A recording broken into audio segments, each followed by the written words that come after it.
Sí, adelante, Francisco.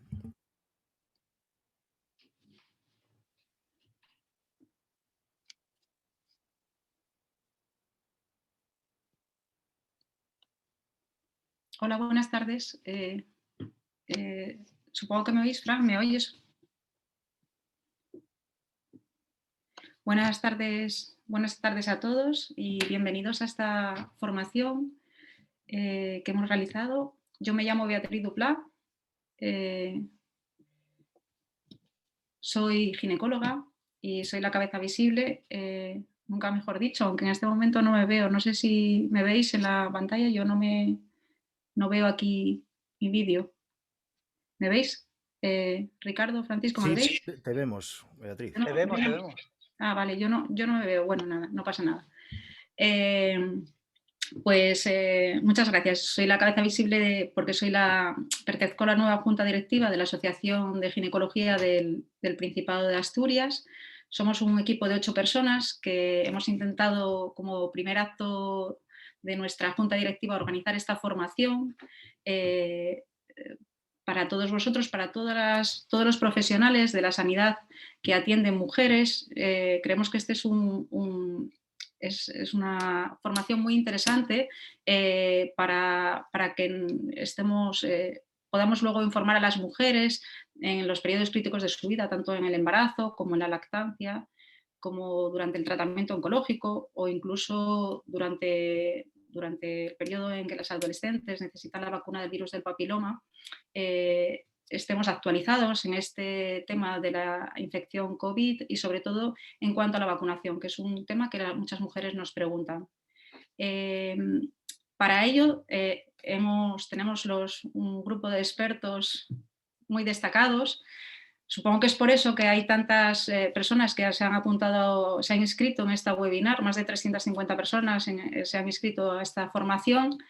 Y supongo que en parte se debe a los ponentes, que son de primera línea, también al tema, que es muy interesante, y supongo que al formato, este formato de interactivo de preguntas frecuentes que hemos copiado un poco de un artículo del mes pasado del New England. Antes de presentar a los ponentes, os quería comentar que en vez de hacer preguntas en el chat, por favor, cuando queráis hacer preguntas, si estáis en el ordenador, hacerlas a través de la pestaña de preguntas y respuestas que tiene la plataforma Zoom. Bueno, como os digo, nuestros ponentes son, en primer lugar, la doctora María Fernández Prada, que ha sido preventivista, es responsable del Servicio de Medicina Preventiva del Hospital Albert Huella. Ella ha sido nuestro primer contacto para esta webinar, porque ya había participado en otras formaciones para la Asociación de Ginecología respecto a vacunas y embarazo. Es además vocal de la Asociación Española de Vacunología y también miembro del Consejo Asesor de Vacunas del Principado de Asturias. Muchas gracias, María, por estar con nosotros esta tarde. A vosotros. En segundo lugar, tenemos al doctor Francisco Álvarez García, que es pediatra. Es también el coordinador del Comité Asesor de Vacunas de la Asociación Española de Pediatría, que es muy activo en cuanto a vacunas, y es también miembro asesor del Principado de Asturias para las vacunas. Hola, Fran, muy buenas tardes y muchísimas gracias. Fran, además de ser todas estas cosas, es amigo, y como es amigo, él ha sido el coordinador o el que ha realizado el contacto para nuestro tercer ponente, que es el doctor Ismael Huerta González, que es epidemiólogo, es el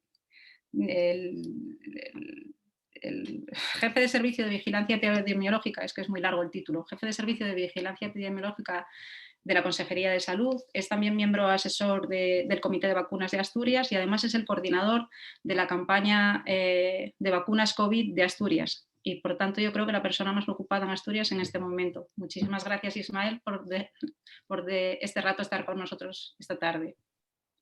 Gracias a vosotros. Bueno, y os recuerdo cómo va a ser esta pequeña webinar, que esperemos que dure alrededor de 1 hora. El programa de la webinar se va a basar en unas preguntas frecuentes sobre vacunación COVID que han escogido este grupo de expertos que les parecen las más adecuadas para que nosotros, los profesionales que atendemos a mujeres, estemos bien formados y a su vez podamos informar correctamente a las mujeres. Después de estas preguntas que podríais ver en el programa, cuáles son estas 16 preguntas, habrá un debate libre y se pasarán preguntas a los asistentes, a nuestros expertos y, como os digo, por favor, los que os acabáis de conectar, las preguntas hacerlas en la pestaña de preguntas y respuestas, no en el chat, al que es muy difícil luego acceder. Y por último, cerraremos la sesión y haremos unas pequeñas conclusiones. Muchas gracias a todos y doy paso a los ponentes para que empiecen con sus preguntas. ¿Hago yo la primera pregunta, Fran? Sí, hazlas tú las preguntas. Vale. Bueno, pues, ¿qué vacunas tenemos y cómo funcionan las vacunas, Fran? A ver si me espera un minutín, que se me...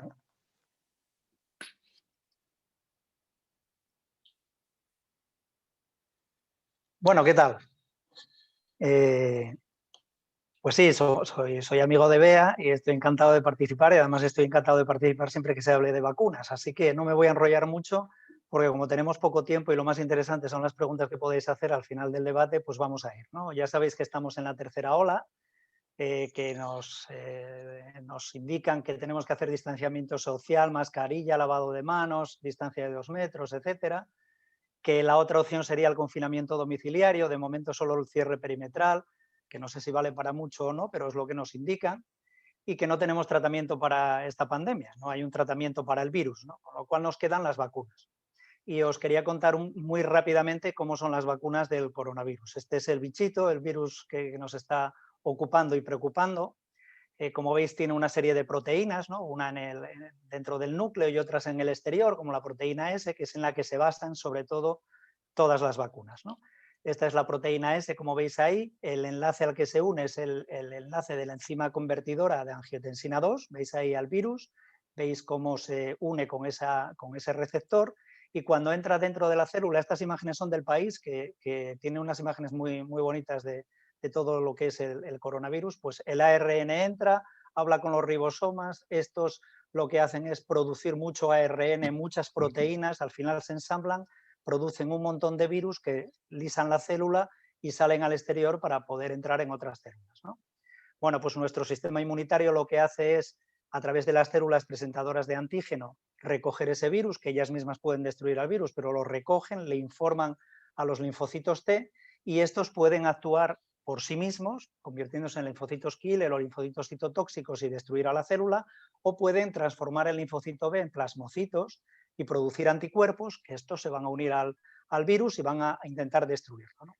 Pero bueno, esto nos importa menos ahora porque estamos hablando de vacunas y lo que nos importan son los linfocitos de memoria.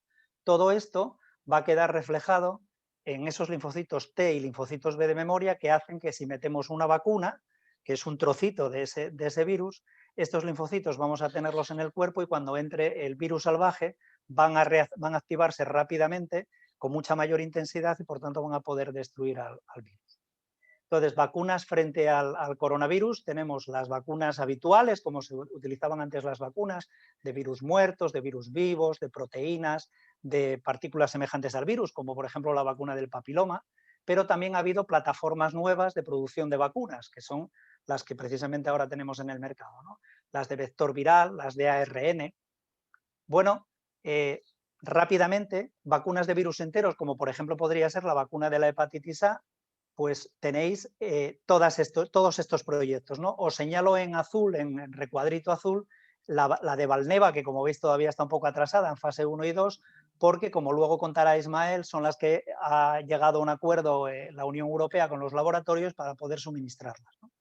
Luego están las vacunas basadas en proteínas, que bien coges solo una proteína, como por ejemplo en el caso de la hepatitis B, o bien coges partículas semejantes al virus, como la de la vacuna del papiloma. Y en este caso están todas estas, y las que están señaladas en azul pues son la de Novavax, que ya ha publicado sus ensayos en fase 3, y la de Sanofi GSK, que está iniciando la fase 3. Luego están las vacunas que llevan un vector viral, que puede ser replicativo como el de sarampión, pero que de momento no hay ninguna, y un vector no replicativo, como es el adenovirus, que no puede producir enfermedad, que se destruye nada más entrar en el cuerpo, y que son las vacunas que ya conocéis, ¿no? Que son las vacunas aprobadas, como por ejemplo la de AstraZeneca, que fue la última en aprobarse. y la vacuna de Johnson & Johnson o Janssen, que está en fase 3, ¿no? Y que será la siguiente probablemente en aprobarse. Y finalmente están las vacunas genéticas, que pueden ser de ADN o de ARN, y que sabéis que las que están en el mercado son las de ARN, ¿no? Y que son la de Pfizer-BioNTech, que fue la primera autorizada, la de Moderna, que fue la segunda autorizada, y luego la CureVac, que como veis también ha sido comprada por la Unión Europea, pero está un pelín más atrasada que las otras. Si en algún momento veis en alguna imagen que ponga WS, esto significa velocidad del alumno, que se han desarrollado todo muy rápido. En España hay 17 proyectos financiados, no sabemos cuándo van a poder salir al mercado, porque esto necesita el apoyo de la industria farmacéutica y de momento no la tienen. Y quizás la que más conozcáis sea la de Luis en Juanes, que es una vacuna también de ARN y que tendría la capacidad de poder utilizarse con una sola dosis, lo cual es muy interesante porque, como vais a ver luego, todas estas vacunas necesitan, que ahora mismo están comercializadas, necesitan 2 dosis, ¿no? Cuando quieras, Bea. Sí, la siguiente pregunta es para el doctor Ismael Huerta, que es la persona más indicada para contestar esta pregunta, porque al fin y al cabo es el coordinador de la campaña de vacunación COVID en Asturias. ¿Habrá dosis suficientes para toda la población? Pues sí, la respuesta es sí. La cuestión es ver cuándo nos van a llegar. Si me podéis pasar a la siguiente diapositiva. Ahora mismo la Unión Europea tiene firmada la compra de 2.265 millones de dosis de vacuna a 6 laboratorios y está en negociación, no ha firmado todavía, pero han concluido más o menos las negociaciones, otros 2. De todas esas vacunas, un 10% corresponden a España por el tamaño de la población. Así que, en principio, tendríamos más o menos compradas 226 millones de dosis que da para vacunar a toda la población española muchas veces. La cuestión de por qué se compran tantas dosis es porque no todas van a la misma velocidad, no todos los laboratorios lo están fabricando a la misma velocidad y puede que algún laboratorio, es una apuesta, porque puede que algún laboratorio no consiga llegar a desarrollar alguna de estas vacunas con una eficacia lo suficientemente adecuada como para que se apruebe. Pero bueno, ahora mismo tenemos, como os digo, firmada la compra de 6 y hay otras 2 que están ahí en pendiente de firma y vamos a tener vacunas de 4 tipos diferentes de los que ha contado Frank. Tenemos 3 vacunas de ARN, Pfizer-BioNTech y Moderna, que están las 2 aprobadas, y CureVac, que está pendiente de aprobación. Todas estas se centran en la proteína S y tienen pautas de 2 dosis. Luego tenemos otras 2 vacunas de vector viral, la de AstraZeneca y Oxford, que está ya aprobada muy recientemente en la Unión Europea, que utiliza como vector un adenovirus de chimpancé no replicante y que también el antígeno básico que va a producir es la proteína S completa. Y luego está la vacuna de Johnson & Johnson y Janssen, que es una de las que están más avanzadas y que muy probablemente sea la próxima vacuna que se va a autorizar en la Unión Europea.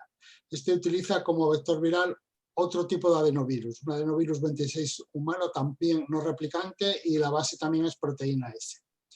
Y luego tenemos 2 vacunas que son de proteína S, bien sea en forma de nanopartículas o de subunidades, pero viene a ser proteína S que está añadida, vamos, que la vacuna viene acompañada de un adyuvante para potenciar la respuesta inmune. De estas 2, la que está un poco más desarrollada, bastante más desarrollada, es la de Novavax, que también funcionaría con 2 dosis. Una cosa importante que se me olvidó comentaros, la de Johnson & Johnson en principio parece que podría funcionar solo con 1 dosis. Y luego la de las de partículas de proteína S, la de Sanofi GSK, ahora mismo acaba de iniciar la fase 3 y todavía no está muy bien definido cuál sería la pauta, si una o necesita más dosis. Y luego la de Valneva es una vacuna que está más atrasada en fase 1-2 y que es un virus completo inactivado que también lleva un adyuvante. Y esto es un poco lo que nos va a acabar llegando más o menos todas. En el momento en que consigamos vacunar a la mayor parte de la población que tengamos, muy probablemente el exceso de vacunas, si es que lo llega a haber, pues se destinará para la iniciativa de la OMS de facilitar vacunas a otros países con más dificultades para el acceso. Muchas gracias, Ismael. Y una vez que sabemos que ya tenemos vacunas o que vamos a tener vacunas suficientes, queríamos preguntarle a la doctora María Fernández Prada cómo se va a organizar esa vacunación, qué grupos se van a priorizar. Pues efectivamente, y siguiendo el hilo de Ismael, ¿no? Que pues es posible que tengamos vacunas para todos, pero la ardua tarea es la de ser capaces de gestionar de una manera eficiente y justa y equitativa y todos los recursos que tenemos ahora mismo, pues es por lo que más o menos a finales de verano el Ministerio se planteó que teníamos que tener una estrategia de vacunación en España que siguiera unas líneas maestras, ¿vale? Nos encontramos en una situación en la que tenemos un recurso de vacunación que es escaso, al mismo tiempo que tenemos una importante necesidad de inmunizar a nivel poblacional.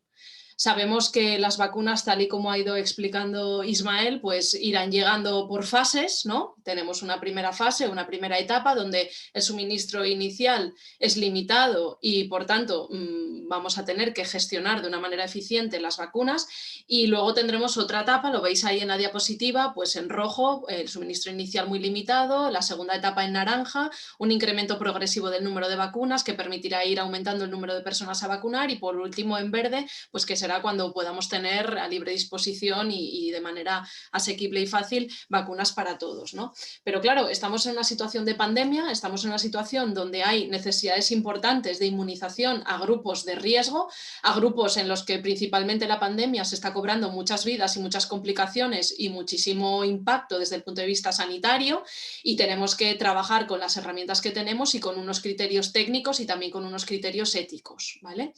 Como veis en la diapositiva, en la parte de la izquierda, pues vemos que el recurso de vacunación es escaso y al mismo tiempo lo que pesa mucho es la importancia o la necesidad de vacunar. Tenemos en cuenta criterios técnicos como son el riesgo de la mortalidad, de la morbilidad, la exposición, evidentemente, el impacto económico que puede suponer el coronavirus en algunos grupos, el impacto desde el punto de vista de la transmisión, y otros criterios también de factibilidad y de aceptación. Entonces, en estas líneas maestras lo que se va definiendo es que, teniendo en cuenta estas dos variables y teniendo siempre de manera transversal en cuenta variables del tipo ético como los principios de igualdad, de dignidad de derechos, de necesidad, de equidad y demás, se establecen una serie de prioridades. Si pasamos a la siguiente diapositiva, vemos que se han ido estratificando diferentes etapas teniendo en cuenta estas variables, ¿no? Las necesidades o la disposición, más bien el suministro de vacunas, y por otro lado los grupos prioritarios. En la etapa 0 vemos que son la etapa en la que estamos en desarrollo, en autorización y evaluación de las vacunas, que digamos que esa fase pues ya la hemos pasado. La etapa 1, que es en la que estamos ahora mismo casi estamos ya entre la 1 y la 2, ¿no? Pero en la etapa 1 los grupos prioritarios son aquellos en los que son más vulnerables, causa un mayor impacto el coronavirus desde el punto de vista de morbilidad, de mortalidad y de recursos sanitarios, ¿no?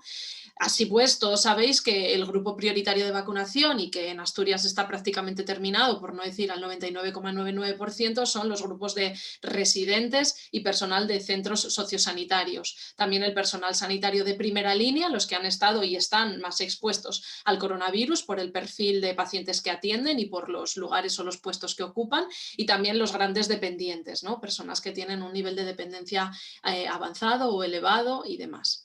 Posteriormente, pues avanzaremos sobre otro grupo que será cuando vayamos recibiendo más vacunas, que son los grupos de mayores de 80 años, porque lo que estamos viendo principalmente es que mientras en fases iniciales de la pandemia los grupos que más se veían afectados eran las personas mayores en centros sociosanitarios, por la propia estructura del centro, por el propio sistema de trabajo, por las necesidades y por la vulnerabilidad en sí, las enfermedades crónicas que reúnen todos estos pacientes, veíamos que gran parte de la población afectada era este grupo.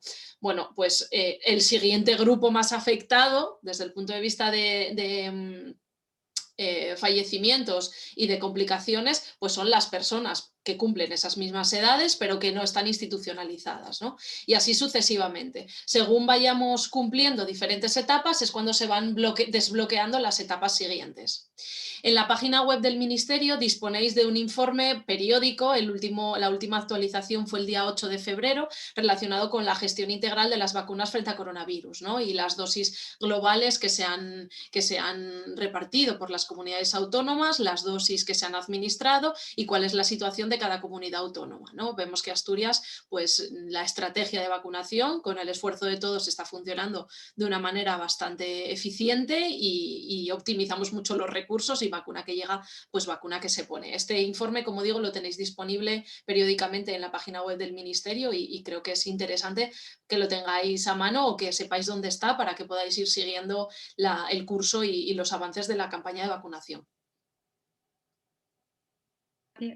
Muchas gracias, María. Y al doctor Ismael le queríamos preguntar, ¿y cómo se organiza esto a nivel práctico? ¿Cómo se organiza la vacunación? ¿Cómo se está organizando?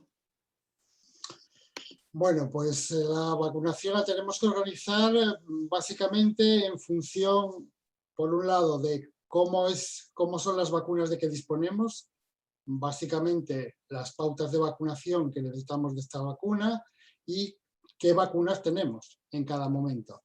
Ahora mismo, o sobre todo al principio, empezamos con la vacuna de Pfizer-BioNTech, con Mirnati, que se llama, y luego nos llegó la vacuna de Moderna, y bueno, básicamente estas dos vacunas tienen una pauta de 2 dosis, de la que recibimos más dosis la de Pfizer, y por ejemplo con la de Pfizer la planificación que hicimos, y que más o menos estamos todavía con ella, es una planificación, como la pauta es 2 dosis separadas 3 semanas, es una planificación de 3 semanas. Entonces hacemos una planificación de 3 semanas de primeras dosis, que empezamos la última semana del año pasado, con el grupo 1 en centros residenciales y para trabajadores, y en el grupo 2, la tercera semana ya empezamos con los trabajadores sanitarios de primera línea. Pero luego las 3 siguientes semanas lo que tuvimos que hacer es poner las segundas dosis a los que se vacunamos con primera dosis en el periodo de 3 semanas anteriores. Y así vamos progresando en fases de 6 semanas, 3 semanas de primeras dosis, 3 semanas de segundas dosis, otras 3 semanas de primeras dosis y vamos avanzando en los diferentes grupos y otras 3 semanas de segundas dosis, que más o menos esta planificación la tenemos hasta mitad de marzo. De todas maneras, esta es la planificación inicial y luego siempre te quedan flecos y siempre vas añadiendo primeras dosis cuando también tienes segundas dosis, pero digamos que este es un poco el marco básico que tenemos hasta ahora. Si me ponéis la siguiente diapositiva, la otra cosa es qué vacunas tenemos y cómo las vamos a usar. Por un lado, las 2 vacunas de ARN mensajero son muy similares y están autorizadas para todos los grupos de edad, una a partir de los 16 y otra a partir de los 18 años de edad. Para estas vacunas, que también fueron las primeras que tuvimos y que funcionan muy bien, pues se van a dirigir a los primeros grupos que teníamos previstos, el grupo 1, centros residenciales de mayores y dependientes y los trabajadores, el grupo 2, sanitarios de primera línea. Para una parte de los sanitarios que no son de primera línea, que es el personal de hospital y atención primaria y otro personal que atiende a pacientes sin mascarilla. Y luego el grupo 4, que son grandes dependientes y quienes atienden. Y es la vacuna con la que iniciaremos la vacunación de las personas de 80 años y más. Por otro lado, la semana pasada, bueno, la última semana de enero se aprobó la vacuna de AstraZeneca que nos llegó por primera vez esta semana, a principios de esta semana, y es una vacuna que también funciona bastante bien, es algo menos reactógena que las vacunas de ARN mensajero, pero tiene un inconveniente, y es que de los datos que se han utilizado, de los datos de los estudios que se han utilizado para aprobar la vacuna, no se puede estimar con seguridad cuál es su eficacia por encima de los 55 años de edad. No es que no funcione, es que no se han incluido suficientes personas en este grupo de edad como para estimar su eficacia. Entonces, el planteamiento que tenemos en España es usarla hasta esa edad en la que sabemos que es eficaz, y entonces iría dirigida a los siguientes grupos que queremos vacunar, pero al ser una vacuna diferente, para grupos diferentes, pues vamos a vacunar a la vez de un grupo y de otro, lo cual mete aún más complejidad en la planificación, porque vas a tener equipos de vacunación que vacunan con una vacuna, con un tipo de vacunas, y equipos de vacunación para otro tipo de vacunas. Esta vacuna tiene una conservación mucho más y un manejo mucho más sencillo, porque no requiere congelación como las vacunas de ARN mensajero, y no es muy frágil y se puede transportar con facilidad de un sitio para otro, y irá dirigida al personal sanitario y sociosanitario, al grupo que llevamos 3D, personal sanitario y sociosanitario no vacunado anteriormente, a otros grupos de sanitarios de diferente tipo, fisioterapeutas, terapeutas ocupacionales, farmacia, protésicos dentales, logopedas, psicólogos clínicos, a personal de salud pública que trabaja en la pandemia, y luego ya empezaremos con grupos un poco más enfocados a grupos esenciales. Los que están definidos ahora mismo son trabajadores de instituciones penitenciarias, cuerpos de seguridad y de emergencias, y docentes hasta la enseñanza secundaria. Y según vayamos teniendo más vacunas, pues iremos viendo a qué grupos y de qué manera los vamos usando. Bueno, yo creo que este tema lo retomaremos en el debate porque parece muy interesante. Y ahora, una vez hablado de la organización y de todo este tema, nos gustaría saber el efecto de las vacunas. Y creo que nos va a responder María Fernández de Prada a esta pregunta. ¿Cuánto tiempo dura el efecto de las vacunas? ¿Nos vamos a tener que vacunar todos los años como la gripe, más de una vez al año? Bueno, pues ahora mismo, Bea, es muy pronto para responder a esa pregunta, porque además estamos todavía empezando a saber cuánto dura la inmunidad tras la infección natural, ¿vale?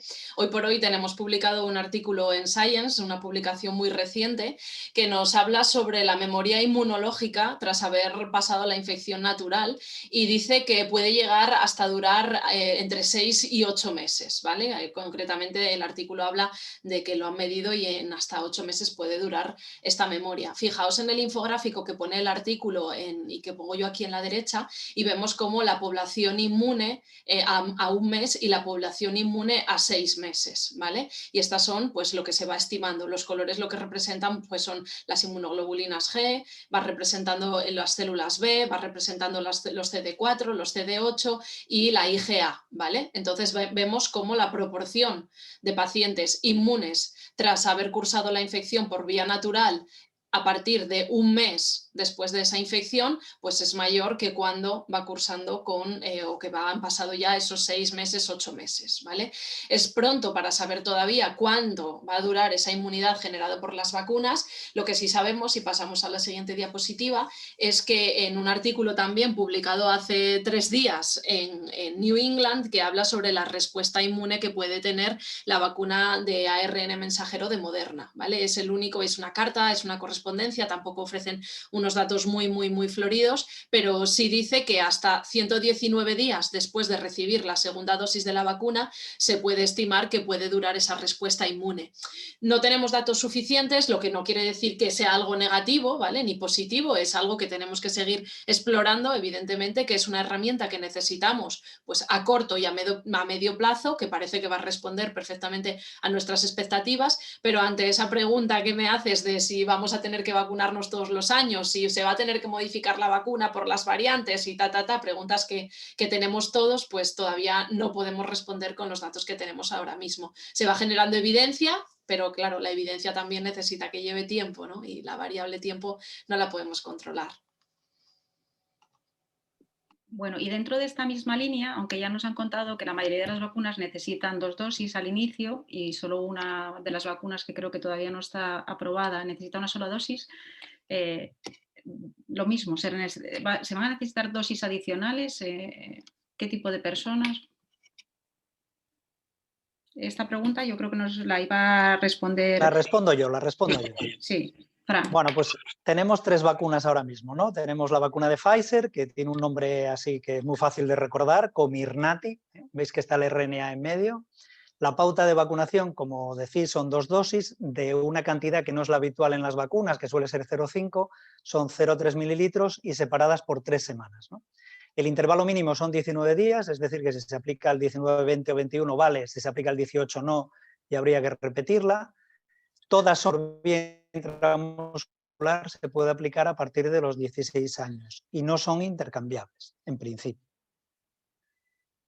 Como decía Ismael, esta vacuna, la dificultad que tiene añadida es que viene congelada y así aguantaría 6 meses. Puedes refrigerarlo a temperatura ambiente y entonces veis que el tiempo que permanece estable pues es mucho menor y desde luego una vez que empiezas con la preparación no admite más de 6 horas, ¿no? Bien sea en nevera, bien sea a temperatura ambiente. Y también tiene un inconveniente que es una vacuna frágil y no se puede transportar, con lo cual donde la preparas es donde tienes que aplicar la vacuna, ¿no? Con lo cual viene luego la dificultad de que si no viene todo el mundo que está citado para ello, como no tengas una lista de espera, es posible que haya que desechar alguna dosis y la verdad es que es una pena con la escasez que tenemos. No es que sea muy difícil de preparar, pero es distinta a las demás vacunas porque no viene preparada y hay que prepararla y esta es la imagen de cómo se prepara, ¿no?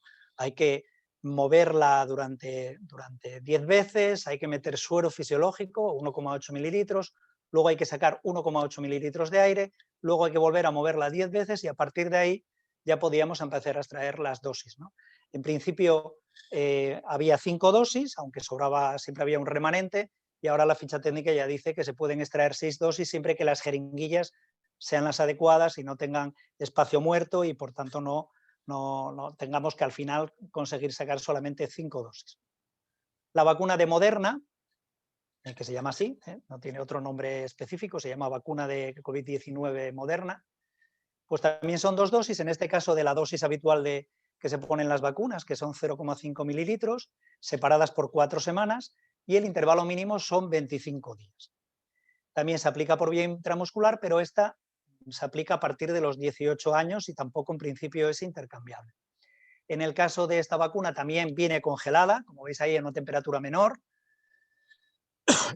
y así aguantaría 7 meses y cuando la refrigeras o a temperatura ambiente, como veis otra vez, pues disminuye el tiempo que puede permanecer estable, ¿no?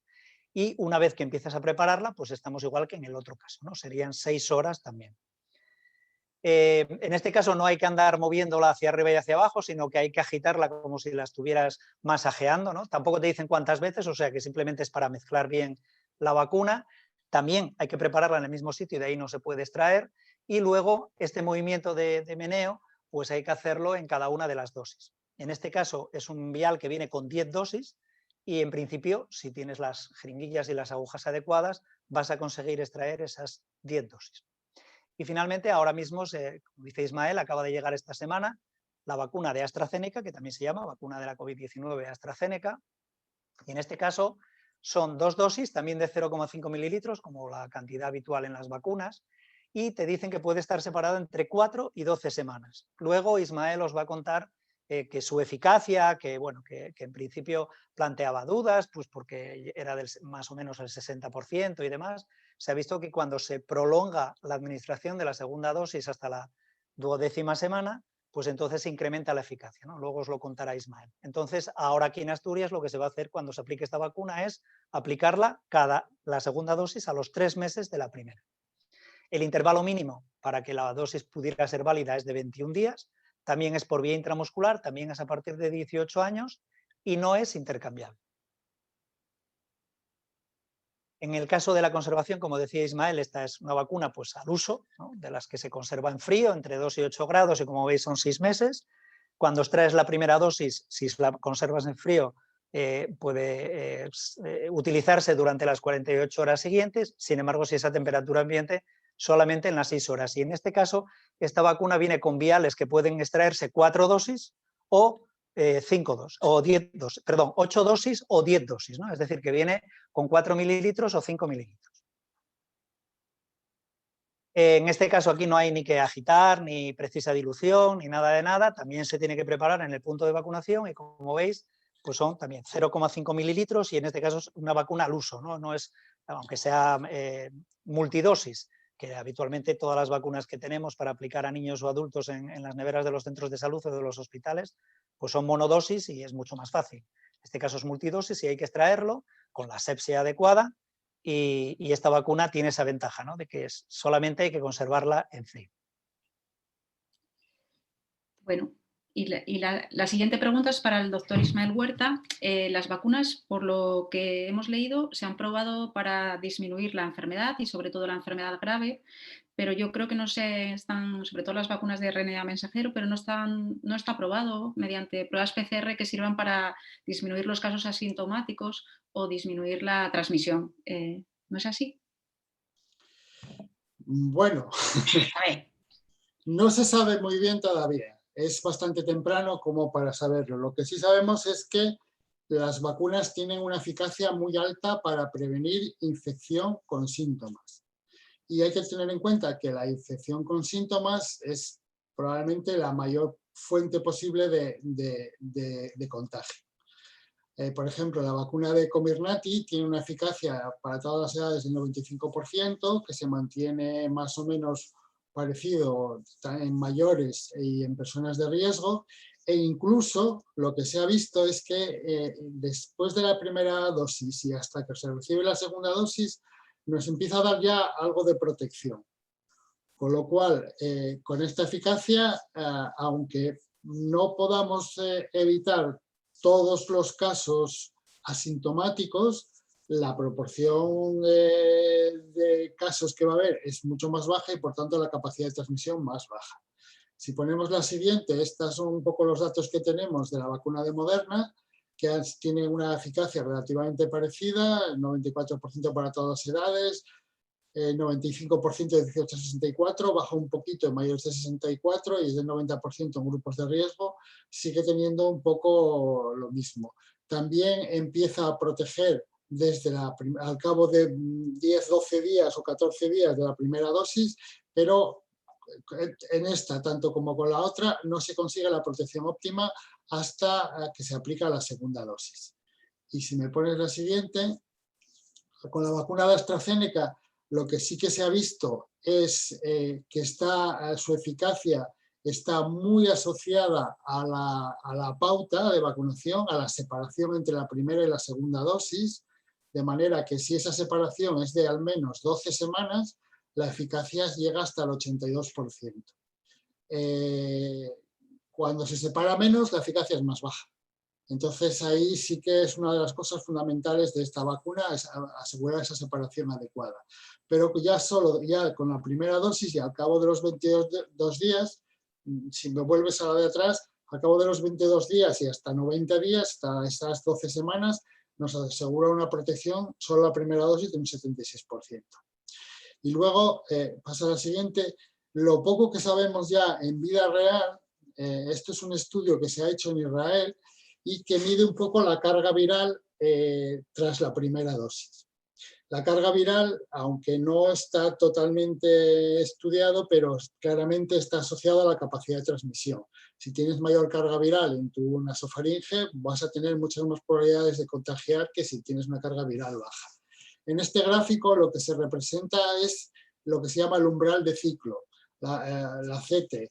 La CT de una PCR indica en qué ciclo. La PCR se hace con ciclos de calentar y enfriar, hasta ver si se consigue que se hagan muchas copias de la parte del trozo de gen que se está buscando. Entonces, con una CT muy baja, las cargas virales son más altas. Y con una CT alta, las cargas virales son más bajas. Entonces, vemos claramente que durante los primeros días tras la vacunación, las cargas virales son altas, su CT es baja, mientras que a partir del entre los 10 y 12 días después, las cargas virales, la CT es más alta y por tanto las cargas virales son más bajas. Lo cual nos está diciendo que aunque puede que no evite por completo la capacidad de transmisión, la reduce considerablemente.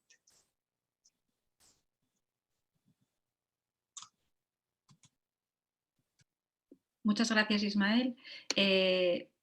Os recuerdo a los asistentes que si queréis hacer preguntas lo hagáis a través del chat de preguntas y respuestas, no en la pestaña de chatear, para que luego podamos recoger esas preguntas y poder hacerlas en el debate. Y con esto también quiero decir que vamos un poco ajustados de tiempo porque todavía nos quedan bastantes preguntas. ¿Qué Seguimos un poco más, hombre, después. Sí, ¿qué sabemos de seguridad a corto plazo y a largo? Supongo que poco, porque es una vacuna muy nueva. Yo no sé si hay vacunas parecidas que las que nos podamos orientar. Bueno, pues la verdad es que estas vacunas son reactógenas, vamos a ser sinceros, son reactógenas más que las vacunas habituales que utilizamos, ¿no? Los efectos secundarios más típicos son el dolor, el cansancio, que en inglés se traduce por fatiga, en muchos periódicos aparece fatiga, pero no es fatiga de disnea, es cansancio, dolor de cabeza, mialgias y escalofríos. En el caso de la vacuna Comirnaty, como veis, sobre todo produce dolor, cansancio, dolor de cabeza, mialgias y en mayores de 55 años es un poco menor que en las personas más jóvenes, ¿no? Entre 16 y 55 años. En el caso de la vacuna Moderna es algo parecido, los efectos secundarios son muy habituales. Aquí, como veis, también vienen las adenopatías, que también nos consultan mucho por las adenopatías que se producen en la zona de inoculación, supraclaviculares o axilares. Y en este caso, en la vacuna de Moderna, hay características muy típicas, que os las resumo aquí, y que es que la frecuencia de efectos adversos es menor en las personas mayores, en las personas de más de 64 años, y además son más frecuentes después de la segunda dosis. Es decir, que con Moderna, en la segunda dosis, en general los efectos secundarios son un pelín más intensos que con la primera dosis. Y en el caso de la vacuna de AstraZeneca, pues esto lo tenéis todo publicado en la página de Astur Salud, luego lo veréis, ¿no? en los programas de vacunación de la COVID-19, y como veis en el caso de AstraZeneca, pues los efectos secundarios son muy semejantes, ¿no? El dolor local, el dolor de cabeza, el cansancio, etc. En cuanto a las alergias, que llamó mucho la atención al principio, sobre todo con esto como está tanto en los medios esta vacuna, ¿no? Que no sé si es bueno o malo, entonces se sabe todo, ¿no? Cuando antes no se conocía nada de esto. Entonces llamó mucho la atención que hubiera reacciones anafilácticas a esta vacuna. Entonces, como bien sabéis, siempre que se aplica un producto inyectable, sea una vacuna o cualquier otra cosa, hay que permanecer 15 minutos en el centro sanitario donde te lo han aplicado, ¿no? Por si aparece una reacción anafiláctica. Bueno, pues esto viene también en los protocolos de Astur Salud que hace Ismael, y como veis, si lo que ha habido es una alergia a cualquier otra cosa que no ha sido anafiláctica, pues con 15 minutos es suficiente, pero si ha habido una reacción alérgica anafiláctica a cualquier cosa, incluidas vacunas o cualquier otro tratamiento inyectable, debemos permanecer 30 minutos en el centro sanitario, porque todas las reacciones anafilácticas que en estos momentos se están produciendo han ocurrido en los primeros 15 o 20 minutos y por tanto vamos a tener forma de tratarlo, ¿no? Si hubiera una reacción alérgica a una dosis previa, en este caso este cuadro está hecho para Comirnaty, pero vale para cualquiera de las otras dos o cualquiera de sus componentes, o bien a una dosis previa de una vacuna de ARN o de vector viral, o bien a una medicación o una vacuna inyectable que contenga polisorbato. En el caso de la vacuna de AstraZeneca contiene el polisorbato, en el caso de las vacunas de Pfizer y de Moderna contiene el polietilenglicol, pues en este caso no se debería poner la segunda dosis, habría que derivarlo a un servicio de alergia y a lo mejor ahí es posible poner esa segunda dosis después de determinar si de verdad hay una alergia o no a ese componente. Este cuadro está muy bien explicado y tampoco necesita muchas más cosas. En cuanto a lo que os contaba, en Estados Unidos el último informe que ha sacado los CDC es este sobre la vacuna Comirnaty y como veis, normalmente se dice que en las vacunas la reacción anafiláctica ocurre en un caso por cada 1.000.000 o 2 millones de dosis administradas. En el caso de Comirnaty, en el informe este que han emitido, supone un caso por cada 100.000 vacunados. También han emitido un informe sobre Moderna, aunque con menos dosis, y en este caso, como veis, son 2,5 casos por 1.000.000 de vacunados, es decir, que parece que hay menos reacción anafiláctica con Moderna que con Comirnaty. Y aquí en España, la verdad es que la Agencia Española de Medicamentos y Productos Sanitarios publicó estos informes de farmacovigilancia que están muy bien. Como veis, la inmensa mayoría de los efectos secundarios ocurren en el sexo mujer. También es verdad que se ha estado vacunando a profesionales sanitarios, que sabéis que predominan las mujeres, y a las residencias, que también predominan las mujeres. Y en este caso, en el informe de enero, que se hizo el 25 de enero, había habido 4 casos de reacción anafiláctica y suponía 0,8 casos por cada 100.000 vacunados, parecido a lo de Estados Unidos, ¿no? Y en el caso de este segundo informe que se publicó precisamente hoy, pues como veis ahí, ayer se publicó, como veis ahí, 0,7 casos por 100.000 vacunados.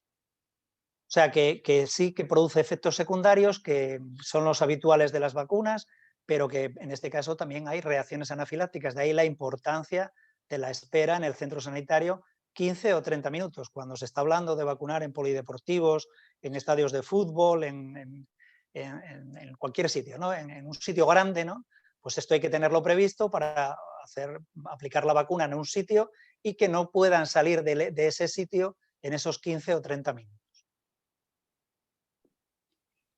Muchas gracias, Fran. Y la siguiente pregunta es si se puede vacunar habiendo pasado la enfermedad. Como la mayoría de nosotros somos sanitarios, sabemos que la respuesta es sí, pero yo quería preguntarle a la doctora María Fernández Prada si influye la gravedad de la enfermedad y el tener anticuerpos positivos o no, el tener IgG, que algunos han podido hacer. Muy bien, pues con lo que tenemos ahora mismo y con lo que sabemos ahora mismo, si podéis pasar la diapositiva, pues no solo se puede, sino que se deben vacunar las personas que hayan pasado la enfermedad, ¿vale? Y principalmente pues son 3 motivos. En primer lugar, porque no todas las personas que pasan la enfermedad generan inmunoglobulinas G tras haber pasado la enfermedad, ¿vale? Eso también lo sabemos. En segundo lugar, hay personas que sí generan inmunoglobulinas G, pero que no tienen capacidad neutralizante hacia el virus tras una nueva exposición, puede darse el caso. O la tercera suposición es que en el caso de las personas que generan inmunidad neutralizante, pues desconocemos si la duración de esa inmunidad va más allá de 6-8 meses, como hemos comentado en las diapositivas previas, ¿vale? Por tanto, hoy por hoy, y con lo que sabemos, se deben vacunar las personas que han pasado la enfermedad. Tenemos también que tener en cuenta esa balanza que os ponía antes, ¿no? Y que era la balanza de los recursos escasos con las necesidades importantes. Se cree que la vacuna, sobre todo la primera dosis de la vacuna en las personas que han pasado la enfermedad, pues puede generar o puede dar lugar a un efecto booster, ¿no? Y que eso dé lugar a que esa inmunidad pueda ser más potente y que pueda ser más duradera. Digamos que la persona, habiendo pasado la enfermedad, puede estar inmune y que con la primera dosis de la vacuna, pues esa inmunidad se potencia y es más duradera. Posible efecto booster, ¿vale? Tampoco lo sabemos 100%.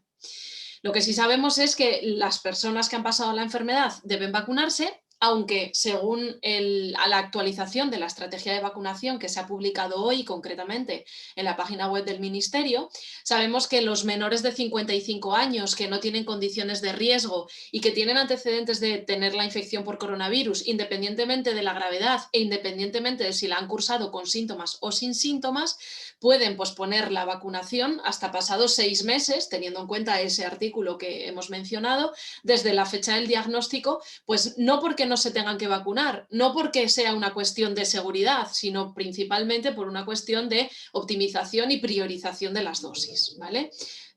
Se tienen que vacunar. Podemos esperar en estas personas hasta 6 meses, si hay disposición de vacunas, pues deben vacunarse. Los menores de 55 años sin factores de riesgo y demás, lo que hemos dicho, pueden esperar 6 meses. Y una nota que os he puesto al pie de página en la diapositiva anterior, es algo importante también, y es que si la persona que ha pasado la infección ha sido tratada con anticuerpos monoclonales o con plasma de convaleciente, esa vacunación debe retrasarse hasta 90 días, ¿no? No por cuestiones de seguridad, sino porque haber recibido ese tratamiento puede quizás alterar la eficacia vacunal. Esto lo sabemos también por el efecto de las inmunoglobulinas, de los hemoderivados, que muchas veces en pacientes lo reciben, y en las vacunas vivas, si os dais cuenta también, tenemos que saber qué tipo de preparado ha recibido para posteriormente poner esa vacuna y esperar un tiempo determinado, ¿no? Por la posible alteración o interferencia de la vacuna con el preparado y por tanto alteración de la eficacia vacunal. Es una nota muy concreta que probablemente pocas personas estarán en esa situación, pero que se recomienda tener en cuenta esa precaución, ¿vale? Enlaza con la siguiente pregunta que dice, ¿y qué haces si tienes la infección en el momento de la vacunación? Uh-huh. Y además añado, ¿y la COVID persistente? Uh-huh. Pues tenemos dos situaciones, ¿no? O al menos os lo he intentado plantear en esta diapositiva. En la línea verde de arriba tenemos la situación en la que ahora mismo una persona está cursando con una infección activa por coronavirus, entonces imaginaos que es un profesional sanitario o un grupo de riesgo que corresponda a vacunar ahora mismo y le tocaría vacunarse, ¿no? Pues evidentemente con una infección activa por coronavirus no podemos recibir la vacuna frente a coronavirus ni ninguna otra vacuna, como venimos haciendo con cualquier infección aguda y que se esté cursando en ese momento. En el momento de la vacunación debemos realizar el aislamiento de los 10 días o 14 días en los trabajadores de centros sociosanitarios y proceder y seguir con la recuperación clínica, ¿vale? Una vez que han pasado esos 10 días que nos hemos recuperado clínicamente y que en el caso de los trabajadores sanitarios o sociosanitarios tenemos una PCR negativa, pues podríamos recibir esa vacuna, podríamos recibir la primera dosis y con el intervalo correspondiente podríamos recibir esta segunda dosis. Si bien es cierto que lo que os he comentado antes en la diapositiva anterior es aplicable aquí. Podemos esperar hasta 6 meses en los menores de 55 años, sin condiciones de riesgo, sin ¿vale? Entonces, en esta situación, pues estamos en que podemos recibir la vacuna o alargar un poquito esa recepción. Si tenemos disposición de vacuna, lo óptimo es que recibamos la vacuna en cuanto terminemos el aislamiento, estemos recuperados y la PCR sea negativa, ¿vale? Podemos aplicar lo anterior. Y se puede dar otro caso también, y es el de la segunda flecha verde, y es que recibamos la primera dosis de la vacuna y que entre la primera y la segunda dosis pues cursemos con la infección activa por coronavirus. Realizaremos el aislamiento, nos recuperaremos, realizaremos la PCR como sanitarios y posteriormente, una vez que cumplamos con ese intervalo mínimo entre dosis y demás, pues es aplicable lo que hemos dicho antes. Se puede recibir la vacuna o en menores de 55 sin condiciones de riesgo y con antecedentes se puede esperar hasta 6 meses. La recomendación principal es que se reciba, ¿de acuerdo? Pero hay que tener en cuenta también otras variables que son importantes. Muchas gracias, María. Y ahora pasamos al campo específico de la ginecología y obstetricia. ¿Qué datos tenemos de vacunas COVID en el embarazo? Porque esto van cambiando los protocolos y son un poco confusos para nosotros. Ismael, por favor. Bueno, pues datos concretos no tenemos porque no se ha probado ninguna vacuna en embarazadas. Lo que sí se sabe, lo que sí se ha probado es en animales, en mamíferos embarazados. Y ahí no se ha visto ningún problema. Pero claro, los ensayos en animales no son lo mismo que los ensayos en humanos. Y luego, por otro lado, hay que tener en cuenta que las vacunas de las que vamos a disponer son todas vacunas que no contienen virus vivos. Al no contener virus vivos, no se espera que se genere ningún tipo de problema durante el embarazo. Por un lado. Por otro lado, además, las vacunas de ARN mensajero tienen una característica y es que el ARN mensajero se degrada con mucha facilidad y básicamente lo que se inyecta, si no penetra en una célula, va a desaparecer en menos de 48 horas. Por tanto, no se espera que haya ningún riesgo por la vacunación de personas embarazadas. Es más, ya ha habido más de un caso de mujeres que se han vacunado sin saber que estaban embarazadas y que luego se comprueba que están embarazadas. Y no se ha visto, de momento, que ha pasado poco tiempo, también hay que tenerlo claro, no se ha visto que se genere ningún problema. Por otro lado, sí que se sabe que el embarazo, sobre todo cuando ya tiene un cierto desarrollo, puede suponer un mayor riesgo de hacer una forma más grave de COVID. Y por tanto, en una embarazada que tenga alto riesgo de exposición y si aparte del embarazo tiene alguna otra condición de riesgo de complicaciones, lo que se plantea es hacer una valoración riesgo-beneficio de la vacunación y, vamos, si tiene alta exposición o alto riesgo de complicaciones, la valoración riesgo-beneficio es que sería recomendable que se vacunara. de todas maneras, a ver, la vacunación es voluntaria, eso hay que tenerlo claro. Y luego hay una cuestión que se plantea, que es el tema de si se está planteando un embarazo y una persona se vacuna, si tiene que esperar hasta quedarse embarazada. No hay nada que indique que tenga que esperar a quedarse embarazada. Pero varios organismos internacionales, bueno, los americanos y principalmente, sí que recomiendan por un exceso de precaución decir que esperar 2 semanas tras la administración de la primera o si se ha recibido la primera, la segunda dosis. Más que nada es para evitar que coincida la vacunación con un posible mal desenlace del embarazo en el primer trimestre y que se pueda achacar a la vacuna, más que por otra cosa. Muchas gracias, Ismael. Yo creo que de este tema habrá un montón de preguntas en el debate que tendremos que hacer. Y ahora nos va a contestar Fran sobre la lactancia, que yo creo que ahí la Asociación de Pediatría ya se ha posicionado claramente. Bueno, pues aprovecho para presentaros la página web del Comité de Vacunas de la Asociación Española de Pediatría. Si algún día os interesa algo de vacunas, ahí lo tenemos todo, muy resumidito y muy bien. Y hemos publicado una noticia, publicamos 2 noticias de vacunas a la semana y esta se publicó, aunque se publicó en diciembre, se ha ido actualizando durante todos estos meses y como veis tenemos de todo, ¿no? Todo lo que se ha publicado en el mundo y en España sobre la vacunación en el embarazo y en la lactancia. Conocéis la página de lactancia, que es una página muy buena para saber si se puede utilizar un medicamento en la lactancia o no. Y en este caso, en las vacunas del coronavirus dicen que el riesgo es muy bajo para la lactancia. Con lo cual, nuestra recomendación en la Asociación Española de Pediatría es que, por supuesto, se tienen que vacunar, no hay que interrumpir la lactancia y, por supuesto, no hay que firmar ningún consentimiento informado ni ninguna cuestión de estas. Porque en los primeros momentos, en algunas comunidades, no aquí en Asturias, que siempre se ha aplicado el punto de vista lógico y el sentido común, pues se exigía a la embarazada que firmara un documento y además que interrumpiera la lactancia perjudicando al niño, ¿no? Con lo cual no hay que interrumpir la lactancia y la vacuna se puede poner sin ningún tipo de problema en una mujer lactante porque tampoco le va a producir ningún problema al niño. Muchas gracias, Fran. Y esta otra pregunta también. Respecto a otras vacunas del calendario vacunal, ¿existe interferencia? Porque como habíamos visto, hay adolescentes o mujeres que están vacunándose del virus del papiloma. Claro. Bueno, te dejo que hables. Sí.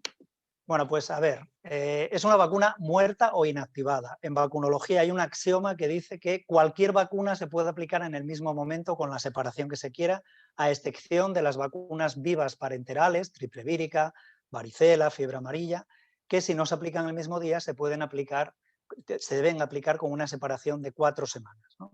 Bueno, pues en este caso se podría aplicar el mismo día, al día siguiente, cuando uno quiera. Lo que pasa que por un exceso de precaución, como decía Ismael, en el caso del embarazo también, de poder quedarse embarazada después de la vacuna, se ha estipulado por parte del Ministerio del FACME, de la Federación de Asociaciones Científicas Médicas, pues que son 7 días por precaución, sobre todo para que no se achaquen efectos secundarios de la otra vacuna a la vacuna de la COVID-19 o al revés, ¿no? O efectos secundarios de la vacuna de COVID-19 a la otra vacuna que se vaya a poner, la del papiloma, la de la gripe o la que sea. Ahora bien, tened claro que si aplicamos otra vacuna el mismo día o a los 2 días o a los 4 días de haber aplicado la vacuna del coronavirus, son vacunas ambas válidas, no hay que repetirlas, ¿no? Sabéis que los intervalos mínimos siempre hay que cumplirlos a rajatabla y los intervalos máximos hay que ser laxos. Bueno, pues en este caso, este es un intervalo mínimo que se pone por precaución, pero que no hay que cumplir a rajatabla. Si ponemos la vacuna el mismo día o con una separación menor de 7 días, las 2 vacunas son válidas y no hay que repetirlas. Muchas gracias, Fran. ¿Hay experiencia con estas vacunas en pacientes con tratamiento oncológico, que son también bastantes las pacientes que tenemos en esta tesitura? Bueno, pues esa me toca a mí decir que no tenemos ninguna información, ninguna experiencia como tal. La experiencia que tenemos es que en algunos de los ensayos clínicos se han incluido dentro de los ensayos clínicos personas con infección VIH sin tener en cuenta su nivel de inmunodepresión y no han tenido ningún problema. Esa es la experiencia que tenemos de ensayos clínicos. Pero luego, un poco las bases biológicas de esta vacunación nos indica que no va a haber ningún problema en vacunar a una persona en tratamiento inmunosupresor, no le va a producir ningún problema. La única duda que queda es cómo va a funcionar esa vacunación en estas personas. Lo más probable es que la respuesta inmune cuando se vacuna a una persona en una situación de inmunosupresión no sea igual de buena o puede ser relativamente mala. En caso de que para vacunar a una persona con un tratamiento inmunosupresor, si se puede interrumpir el tratamiento y esperar un tiempo adecuado entre 1 y 3 meses, lo ideal sería hacer eso, suspender el tratamiento y vacunar entre 1 mejor 3 meses después de haberlo suspendido. Pero si el tratamiento no se puede suspender, pues se vacuna igual sabiendo que la respuesta inmune puede no ser buena.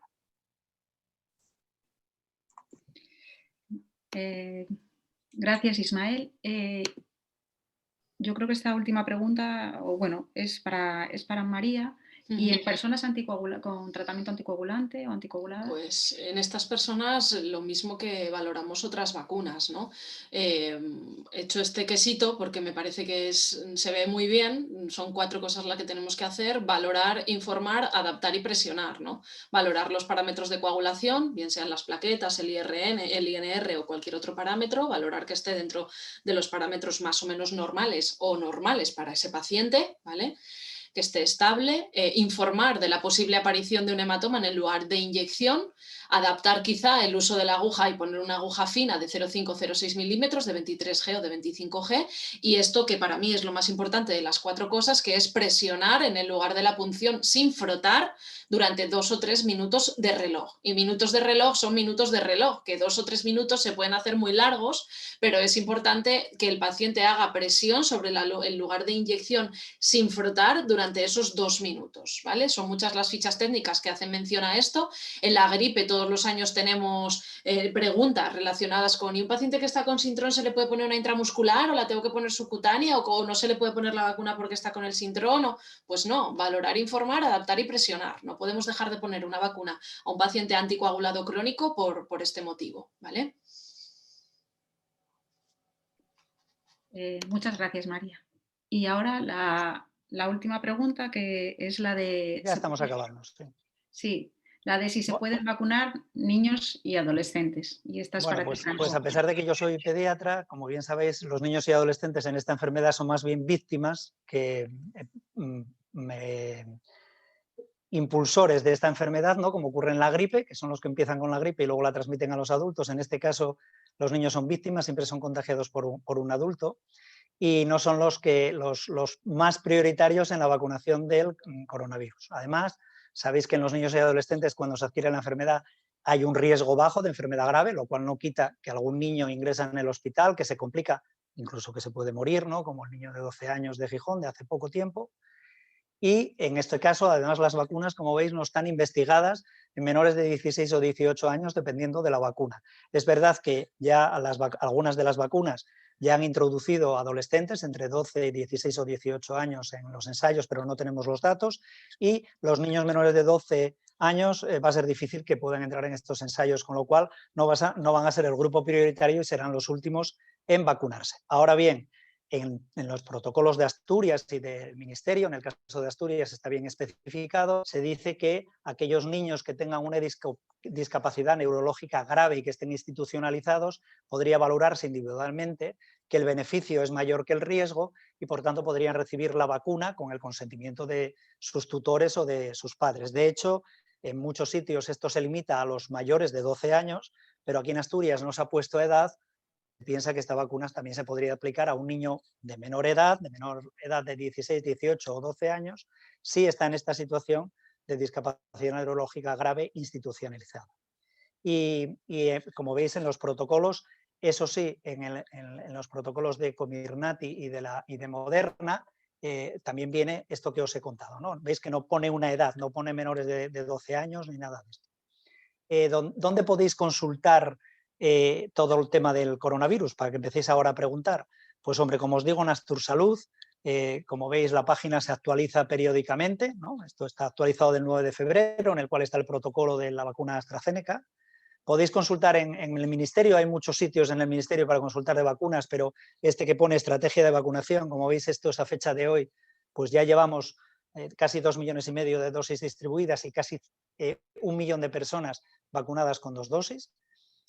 También la página de Andalucía, que se llama Andavac, que la han desarrollado única y exclusivamente para vacunas, tiene un apartado muy interesante que son las preguntas frecuentes de profesionales, que más o menos es esto que hemos desarrollado a lo largo de esta sesión, tanto Ismael como María como yo.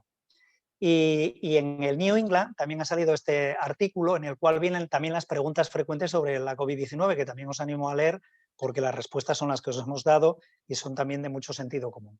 Y finalmente ya, pues si alguna vez queréis, como os digo, en cuanto a enteraros de cosas de vacunas, publicamos noticias sobre vacunas que se pueden buscar aquí en el buscador de la derecha y si ponéis coronavirus, como veis, estamos publicando continuamente noticias sobre el coronavirus. Y nada más, ahora las preguntas que va a moderar Beatriz y que nos lo va a trasladar a los demás. Muchas gracias. Yo creo que ya podemos dejar la presentación y ya podemos vernos todos. Muy bien, pues muchas gracias a los tres. Yo creo que ahí han quedado bastantes cosas claras, hay cosas bastante también primicias, noticias que nos habéis dado. Muchas gracias por hacerlo. Bueno, a mí me quedan dudas, voy a intentar mirar las preguntas que nos han mandado. Iris Porcel nos dice, ¿puede una persona decidir que no se le administre un tipo de vacuna porque quiere otra? ¿Se puede? El doctor Ismael yo creo que es el que debería contestar esta pregunta. Pues en el contexto actual no.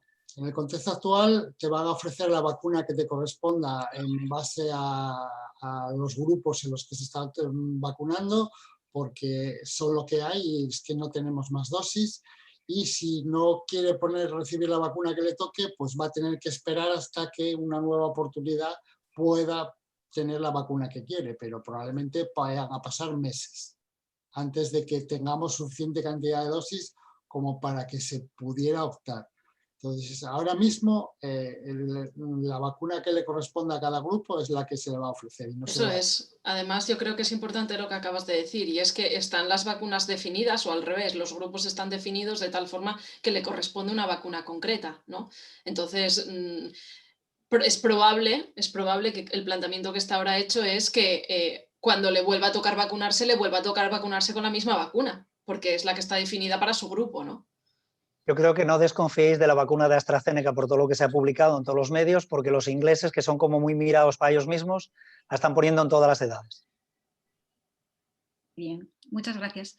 También nos preguntan, ¿pasa algo si se retrasa la vacunación de Pfizer más de 21 días, por ejemplo 80? Y en esto quiero hacer un inciso porque he visto en el documento de la Federación de Asociaciones Científicas de la FACME respecto al embarazo, que es del 29 de diciembre, yo creo que no han hecho ninguna otra cosa del embarazo posterior.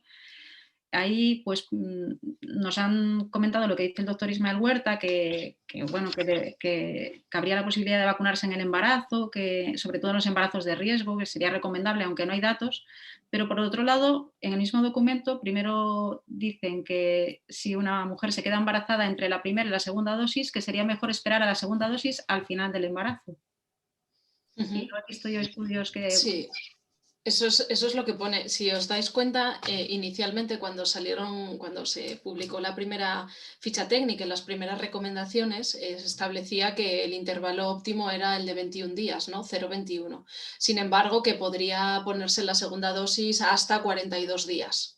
Recientemente se ha publicado una actualización que dice que lo óptimo es recibir la vacuna entre esos 21, 22, 23 días, dado que en los ensayos que se hicieron el 83% de los sujetos habían recibido la vacuna en ese intervalo, la segunda dosis, y por tanto la eficacia pues era más certera o era más próxima cuando la poníamos en ese intervalo. Volvemos a lo mismo, ¿no? El principio de precaución. Hay una pregunta, me parece que también habla sobre que si se pone la primera dosis una mujer y al poco tiempo de ponerse la primera dosis, si sabe que está embarazada, si se pone la siguiente o qué hace, o si hay que hacer algo particular con esa mujer, ¿no? volvemos a lo mismo, el principio de precaución en el embarazo y el principio de que ahora mismo pues, no hay ensayos clínicos realizados con mujeres embarazadas. Hace 2 días se publicó un trabajo que es el primero y de hecho está en la plataforma esta de preprint, que habla sobre la vacunación de una mujer embarazada 3 semanas antes, me parece que estaba en la semana 36+3 o aproximadamente, de una vacuna de ARN mensajero y que posteriormente en el recién nacido se observó IgG en la sangre del cordón umbilical, ¿no? De IgG para coronavirus. Entonces, no hay evidencia y el documento que has visto de FACME, pues sí lo dice, primando siempre por el principio de prudencia. Pero aparte del principio de prudencia está la relación riesgo-beneficio, que es lo que os comentaba yo. Si tú eres una persona, si la embarazada es una persona que tiene exposición a riesgo o que tiene alguna otra condición de riesgo aparte del embarazo que les pueda suponer un mayor riesgo de complicaciones en caso de infectarse, claramente la relación riesgo-beneficio es favorable a vacunarse. Yo estoy de acuerdo con Ismael. Dosis puesta, dosis que cuenta, o sea que podría ponerse la segunda dosis cuando quisieran, ¿no? Por el principio de vacunología, pero si tú te estás poniendo esa dosis en el embarazo porque eres un personal de mucho riesgo, yo me pondría la siguiente dosis cuando correspondiera, porque eres de mucho riesgo y con la primera dosis no tienes la protección suficiente, como se ha visto en todos los datos que os hemos puesto a lo largo del curso. Y enlazando con esto, nos preguntan también si una paciente embarazada podría solicitar un informe que especifique que se recomienda vacunar por la relación riesgo-beneficio a efectos legales. No, lo que se hace es solicitarle un consentimiento informado. Claro, tú informas y ella firma si está de acuerdo en lo que tú le dices. Es el procedimiento estándar. Tú informas de riesgos y beneficios y es la embarazada la que tiene que dar su consentimiento o no. O sea que me decís que una embarazada, por ejemplo, dentro del personal sanitario tenemos una embarazada, nos ha pasado el caso del final del embarazo y quiere vacunarse y le pide al ginecólogo un informe que le diga No. Es ella la que tiene que firmar el consentimiento informado que tienen todas las gerencias. El ginecólogo o quien sea que le tenga que informar le tiene que dar información veraz y completa. Exacto. De una manera comprensible para que pueda tomar una decisión. Eso hay que tenerlo claro. Un consentimiento informado implica que se le informe completa, veraz y comprensible para que la persona que tiene que decidir pueda tomar una decisión bien informada. Por eso se llama consentimiento informado. La mandas a Astursalud y ahí en el apartado de embarazo viene clarísimo que si es una persona que tiene un alto riesgo, pues se puede poner la vacuna valorándola individualizadamente. O sea que tiene documentos donde viene la cosa. Y no importa el trimestre de gestación, porque ya sabéis que para nosotros el primer trimestre es como el de durante la embriogénesis, es el de mayor riesgo. El trimestre no importa tampoco. No importa. En principio, vamos a ver, si el riesgo es muy alto, no importa el trimestre. Si el riesgo es muy bajo y puede esperar hasta el final del embarazo o puede retrasarlo hasta el segundo o tercer trimestre porque el riesgo que tenga es bajo, pues podría ser recomendable retrasarlo. Claro, ahí el riesgo es bajo y el beneficio tampoco está tan claro, porque no hay estudios de seguridad, eso es lo que tenemos todos claro, que no hay estudios de seguridad. Pero no ha dado tiempo tampoco. Toda la experiencia que tenemos con vacunas de este tipo es que nos dice que no va a haber ningún problema. Entonces, si se puede retrasar hasta el final del embarazo o hasta que pase el segundo, hasta que llegue al segundo o tercer trimestre, muy bien, pero si tiene un riesgo muy claro, el beneficio que obtiene vacunándose antes es mucho mayor que el riesgo. Perfecto. Y nos preguntan por la vacuna española. ¿Qué se sabe de la vacuna española? Bueno, hay 17 proyectos españoles, no es una sola. Hay 17 proyectos y ninguno está todavía trabajando creo, no sé, desmentidme, pero creo que no está en ensayos todavía en humanos. Entonces, claro, si no está en ensayos en humanos, si no tiene el apoyo de una industria farmacéutica fuerte, algunos de los proyectos seguro que son buenísimos, porque por todo lo que está publicado incluso pueden mejorar lo que ya tenemos, pero bueno, tendrán su espacio si esta vacuna al final hay que poner dosis de refuerzo o no, porque si no van a llegar mucho antes otras vacunas. Nos preguntan también, pero bueno, si es cierto que el uso de antiinflamatorios o de paracetamol para mitigar los efectos adversos de la vacuna a corto plazo pueden reducir su eficacia. Pues el Sea, problema es que no se sabe y como no se eso sabe, es, no se recomienda. eso es, Como, eso es. como preventivo, pero en el momento en que desarrolles síntomas, está claro que los puedes usar sin mayores problemas como tratamiento. Pero Exacto. como Profilaxis no. no, porque no se sabe si puede afectar. No somos partidarios del paracetamol ni del ibuprofeno antes. En el caso del Reino Unido, por ejemplo, con la vacuna del meningococo B, que todos conocéis, Bexsero, de los lactantes, en el Reino Unido aplican el paracetamol antes de aplicar la vacuna para disminuir los efectos secundarios, porque han comprobado que no ha influido en la inmunogenicidad de la vacuna. Solo es para esa vacuna. En el resto de vacunas nunca se pone ni paracetamol ni ibuprofeno antes, esperando a ver si aparecen efectos secundarios. A una vez que aparezcan, por supuesto que te puedes tomar paracetamol o ibuprofeno. Bueno, hay aquí una pregunta de la que no se ha hablado en el chat sobre las variantes, sobre las cepas las otras cepas coronavirus y las vacunas, las variantes sudafricana, la variante inglesa. A ver si sale una variante española, oye, porque ya, joder, para que salgamos en los periódicos.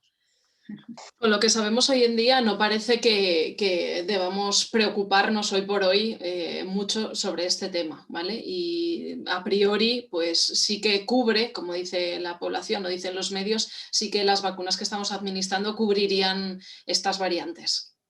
No, hay un problema con la variante sudafricana. Sí, bueno. Con AstraZeneca, ¿no? Sí. Con AstraZeneca y con las otras. La respuesta, los anticuerpos neutralizantes que se generen neutralizan con una menor frecuencia estos virus, esta variante de virus. Pero todo lo que se ha visto es que la eficacia frente a enfermedad grave o mortalidad por el momento se mantiene. Igual puede no evitar una enfermedad leve. Puede reducirse la eficacia en prevenir enfermedad leve, pero frente a enfermedad grave y mortalidad, de momento todo lo que se sabe, se sabe poco, parece que sí que se puede asegurar eso.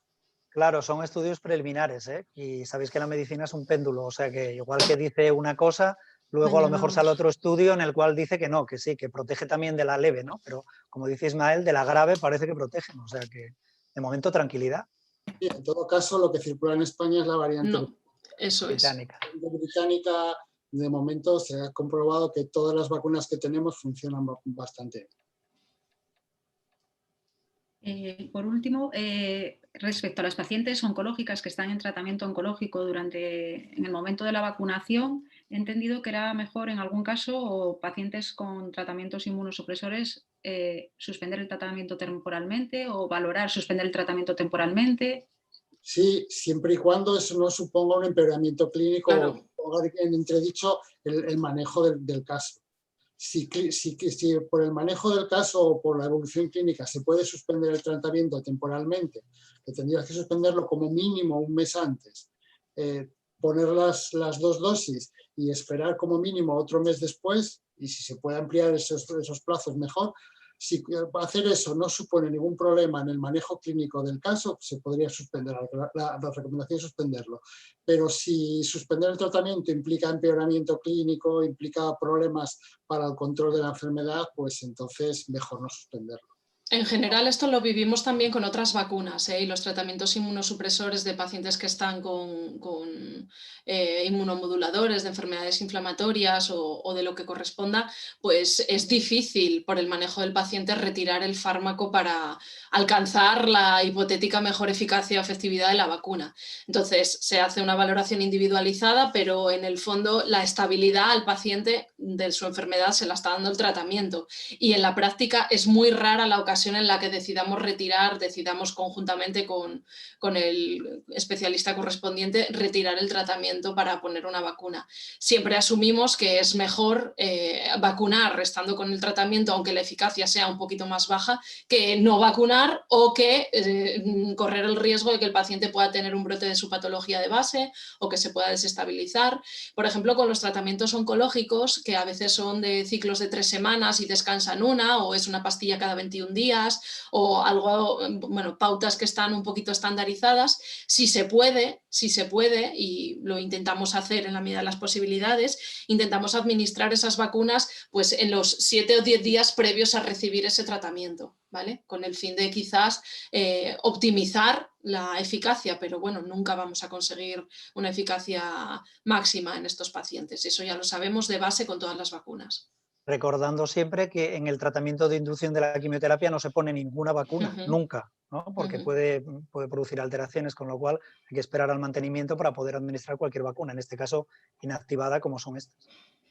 De todas formas, esta vacuna, que yo creo que es la vacuna que tiene más aceptación, que todo el mundo está esperando, deseando ponerse una vacuna, que yo creo que pocas veces ha pasado una cosa como esta, no sé, vosotros me diréis, va a ser, yo creo que esto, si ahora se empieza a vacunar otros grupos de población que tienen más riesgo de tener una enfermedad oncológica o una enfermedad inmunosupresora, va a ser algún conflicto, va a haber algún conflicto organizativo, me parece, creo yo, no lo sé. ¿Por qué? ¿O no? No sé por qué, No, en realidad, ¿qué más te da? O sea, no sé cómo lo va a organizar el SESPA, porque ya sabes que luego cada área hará lo que quiera, la consejería da unas normas, cada área vacuna donde quiere, en el centro de salud, en el hospital, en un polideportivo o lo que sea. Fíjate. Pero a esas personas se les va a citar porque tienen un problema, que están dentro del grupo de riesgo marcado por el Ministerio de las Comunidades, se vacunan y punto, ya está, ¿no? ¿Qué problema organizativo va a haber con el oncólogo, con el reumatólogo, con, yo qué sé, con el que lleve el problema? Yo creo que no va a haber, ¿no? Va a ser el paciente con su médico, oncólogo, reumatólogo, el que va a decidir el momento oportuno. Claro, a mí lo que me preocupa no es tanto la planificación, sino la información que ese médico le da al paciente, ¿no? Porque muchas veces nos encontramos pues compañeros que por X o Y motivos pues la vacunación de la gripe no la recomiendan en los pacientes con quimioterapia, cuando es una indicación fundamental, gripe y neumococo en pacientes que reciben quimioterapia, ¿no? Y recomiendan activamente que no se vacunen. Entonces, eso es lo que a mí me preocupa principalmente, que haya profesionales sanitarios que quizá no reciban esta información o en este formato. Estoy segura de que en este foro no va a salir nadie que diga que una paciente oncológica no se vacune, ¿no? Pero sí me preocupa que pueda haber información contradictoria hacia esos pacientes, de tal forma que los pacientes rechacen la vacunación porque su oncólogo no se lo recomienda, ¿no? Entonces, el médico de familia, la enfermera o el centro de salud correspondiente le llame y rechace esa vacunación. Eso me preocupa más que la planificación. Yo siempre digo lo mismo, zapatero a tus zapatos. O sea, el gastroenterólogo que hable de digestivo, el reumatólogo de reuma y de vacunas, pues que hablen los preventivistas, los pediatras y los especialistas en vacunas. Bueno, para eso hemos organizado un poco esto, para que nos ilustréis, nos informéis y los especialistas que estamos tratando, las mujeres en primera línea, bien las matronas, bien los obstetras, pues, o los médicos de atención primaria, podamos informar correctamente a las mujeres. Esa es la idea de esta... Pues Ismael hace unos documentos estupendos y yo creo que cuando se miran, aunque no tengas mucha idea de lo que son las vacunas, está bastante claro. No es por tirarle flores, porque a veces hace cosas mal, pero... Pero bueno, yo creo que aquí en una hora nos habéis dado bastante información de una forma bastante sencilla, bastante fácil de acceder.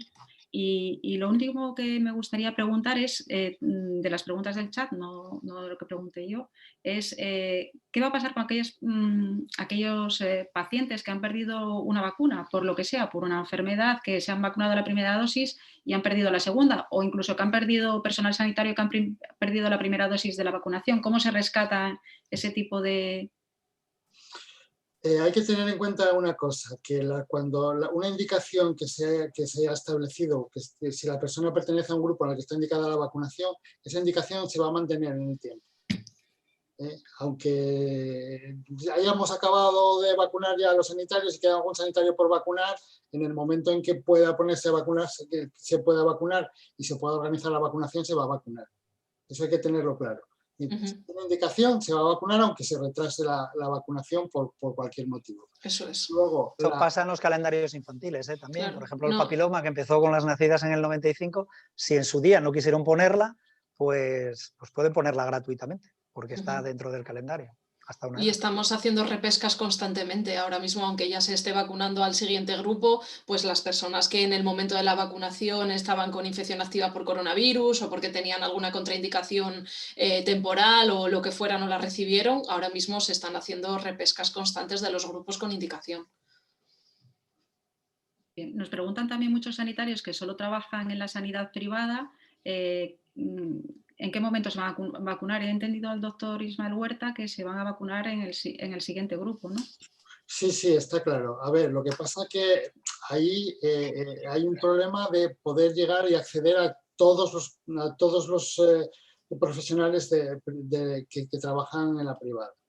Básicamente lo que se está haciendo es, a partir del registro de centros y establecimientos sanitarios oficial que está en la Consejería de Salud, se va a ir contactando con todos estos centros y establecimientos sanitarios. Se les va a solicitar una dirección y un teléfono de comunicación y a partir de ahí se les va a decir cómo tienen que enviar la lista de personas a vacunar. Porque lo que necesitamos es la lista de personas a vacunar y en algunos casos con alguna indicación de si tienen más exposición o no. Por ejemplo, de estar trabajando más de 15 minutos con pacientes sin mascarilla, que supone un mayor riesgo. Entonces, con eso lo podemos clasificar en los diferentes grupos y a continuación eso se va a pasar a cada área sanitaria, que es la que tiene que organizar ese tema. Todo ese proceso ya está en marcha. Ahora mismo, pues de unas 4.000 centros y establecimientos sanitarios que hay registrados, pues ya se ha hecho un primer contacto con 2.000. Nos quedan todavía mucho por hacer, pero está en marcha el proceso. Y se va a contactar con todos. Al final, todos los sanitarios van a tener indicación, bien sea como grupo 3A o grupo 3B, van a tener indicación de vacunación. Bien, muchas gracias. Yo no sé si queréis hacer alguna pregunta que nos quede pendiente o yo si no quería, bueno, a ver, que me recorrigierais las conclusiones que he sacado yo un poco de esta webinar o queréis puntualizar algún tema primero o lo vamos puntualizando a medida que vamos pasando. Yo solamente el que he visto alguna pregunta que dice ¿y por qué que la población que tiene mucho miedo porque se han desarrollado muy rápido? No, es que la burocracia se ha dejado a lo mínimo. Los laboratorios han arriesgado a fabricar la vacuna cuando no estaban todavía hechos los ensayos en fase 3 y podían haber salido mal y podían haber perdido millones, y las agencias reguladoras han valorado todo eso desde el primer momento, no han esperado al final a que les presentaran todos los datos y demás. Desde el primer momento han estado siguiendo la evolución de estas vacunas. Por eso se ha conseguido una autorización tan rápida y también porque el genoma se consiguió muy rápido, porque había experiencia con otros coronavirus anteriores, etcétera, y por eso se hizo tan rápido, pero se hizo tan rápido cumpliendo todos los principios éticos y científicos. De hecho, todos los laboratorios firmaron un acuerdo por el cual no podía haber injerencias políticas. De hecho, todos conocéis que Trump quería que la vacuna de Pfizer saliera antes de noviembre al mercado y salió cuando tuvo que salir. O sea, que no hay que tener ningún miedo con estas vacunas porque son igual de eficaces y seguras hasta lo que conocemos que las demás. Muy bien, pues muchas gracias. Pues a ver, me vais corrigiendo porque son pequeñas notas que he tomado, pero seguro alguna equivocación tendré. Bueno, hay un número muy numeroso de vacunas, hay un gran número de vacunas y más que va a haber, supongo, en los próximos años, que tienen diferentes mecanismos de acción. De las que estamos ahora usando aquí en España son las de RNA mensajero, ¿verdad? Luego nos ha contado Ismael cómo se va a hacer la próxima, cómo se va a organizar la vacunación a partir de ahora, qué grupos se van a vacunar, ahora mismo no puedo recordar todos, y lo que sí creo recordar que nos ha comentado es que se va a organizar, se van a dar diferentes vacunas a diferentes grupos a la vez, de forma sincrónica. Eso es lo que he entendido. A unos pacientes se les dará, bueno, se les dará la vacuna de AstraZeneca y a otros la vacuna de Pfizer o la de Moderna. Sí, así es. Así es porque, a ver, queremos usar todas las vacunas que nos lleguen, todas. Y vamos a intentar adaptar las vacunas que disponemos al grupo donde mejor pueden funcionar con la información que tenemos ahora. Todo eso va a ir cambiando. Una cosa que hay que tener muy clara con todo esto es que la información, el uso de las vacunas y los grupos a vacunar van a ir cambiando. Y van a ir cambiando con bastante rapidez. Y va a haber que ir adaptándose a cada situación. Pero la idea fundamental es todas las vacunas que nos lleguen, todas las vacunas que nos lleguen las vamos a usar. Sobre la duración del efecto de las vacunas todavía no se sabe, no se sabe nada, ¿verdad, María? Eso es. Y aunque los estudios han hecho para disminuir la enfermedad o sobre la disminución de la enfermedad y sobre todo sobre la disminución de los casos graves, puede que también prevengan los casos asintomáticos y la transmisión. Es decir, por la baja carga viral. Al menos disminuye la capacidad de transmisión. Puede que no eviten todos los casos asintomáticos. Y eso es una cosa importante porque como no tenemos esa seguridad, a pesar de estar vacunando, las personas vacunadas tienen que tener las mismas medidas de precaución que el resto de personas. Tienen que seguir usando mascarilla, manteniendo distancia de seguridad, higiene de manos, todo eso hay que mantenerlo porque no tenemos ninguna seguridad de que una persona vacunada no va a poder transmitir a otras, aunque no enferme. Eso es lo bueno de las vacunas, ¿no? Que pueden evitar toda la enfermedad, pueden evitar la enfermedad grave o pueden hacer que la enfermedad sea muy leve. Y desde luego los dos brotes famosos que coincidieron con las vacunas en Gijón, en las residencias, la enfermedad fue leve en todos, y los que se trasladaron al hospital fueron por su patología de base, no por el coronavirus. Bueno, de hecho no hemos hablado de lo que se está notando ya ahora el efecto de la vacunación. Se nota mucho en residencias. Mucho. Fueron el principal grupo, el grupo que ya completó la mayor parte de ellos.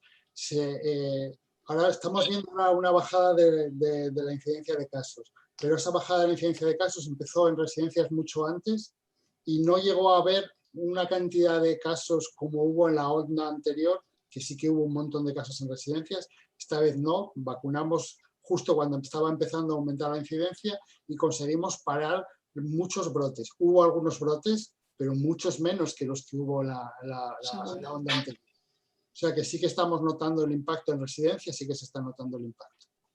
Perfecto. A ver si aceleran los laboratorios, mandando dosis para que nos pongamos todos a trabajar y podamos marchar en verano de vacaciones. Muy bien. Se recomienda la vacuna a aquellas personas que hayan pasado la enfermedad COVID.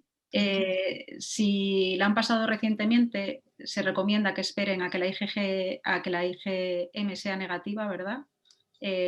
¿Cómo es la vacunación después de la enfermedad COVID? María, repasa. Una vez que el paciente cumple el aislamiento, se recupera clínicamente y en el caso de los grupos de sanitarios o sociosanitarios tenemos una PCR negativa, pues a partir de ese momento podría recibir la vacuna, independientemente de que la IgM siga positiva o negativa, o nos da lo mismo.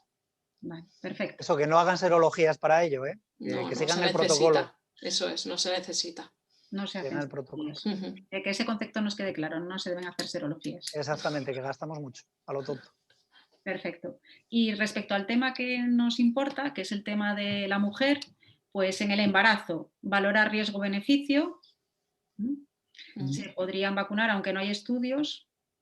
Si la mujer se quiere vacunar y está embarazada, ella es la que debe dar el consentimiento y no debe pedir ningún informe a ningún profesional sanitario. No es que no pida un informe, es que el profesional sanitario tiene que informarla de por sí. No es que no es necesario que se le dé un informe escrito. Hay información suficiente por ahí. Entonces, un poco la labor del médico que atiende o del ginecólogo que atiende o la ginecóloga que atiende a la mujer, lo que tiene que hacer es, en la medida de lo posible, hacerle comprensible la información para que la mujer pueda tomar una decisión bien informada. Perfecto. En la lactancia, sí o sí, sí, siempre sí. Perfecto. En niños menores de 16 años no hay estudios, o sea que en principio de momento no. En pacientes oncológicas, lo acabamos de hablar, ¿no? En pacientes oncológicas en principio, o pacientes en tratamiento inmunosupresor, en principio sí. Bueno, si se pudiera, valorando riesgo-beneficio, suspender el tratamiento inmunosupresor. En pacientes anticoaguladas, sí, valorar que tengan bien controlada la anticoagulación, usar la aguja lo más fina posible y presionar 3 minutos y nunca raspar. Eso es. A veces también se plantea usar la técnica de inyección en Z, que es una cosa antigua que hace mucho tiempo que se sabe, pero que no se planteó hasta hace bien poco. Es si tú estiras de la piel al poner la inyección, inyectas el producto y al sacar la aguja sueltas la piel, y como entonces no se va a corresponder todo el trayecto en el que penetra la aguja, no va a ser recto, va a hacer un quiebro en Z, pues la posibilidad de sangrado es menor. Bueno, pero no los líes, Ismael. Bueno, tú que presionen, Isma. que presionen Isma. 3 minutos con aguja adecuada y punto pelota. Eso lo saben las antigua de toda la vida que conocemos todos los que somos quirúrgicos, que es la de presionar los 3 minutos, los 3 eternos minutos. Exactamente. Eso es. La técnica Z la conocen las enfermeras. Efectivamente. Sí, seguro. Bueno, pues yo creo que con esto, si no se os ocurre nada más, podemos acabar, concluir, porque nos hemos pasado el tiempo, pero es que se ha pasado en un momento. Dar las gracias a los 172 personas que todavía se mantienen en el chat, a pesar de retrasarnos todavía media hora, y sobre todo daros las gracias a vosotros, que estáis tan ocupadísimos y todo el día pendientes de estas charlas y de estas informaciones. Muchas gracias, porque yo creo que esto va a ser, me parece, no sé a mí, no sé si soy muy subjetiva, pero va a ser muy eficaz para todos nosotros para poder informar a nuestras pacientes y mejorar su tratamiento y su información. Pues eso es lo importante. Muy bien. Nosotros encantados. Muchas gracias por la invitación. Muchísimas gracias, de verdad. Bueno, pues yo creo que con esto finalizamos y muchas gracias a todos de verdad. Venga, hasta luego. Hasta luego. Hasta luego. Hasta luego. Otra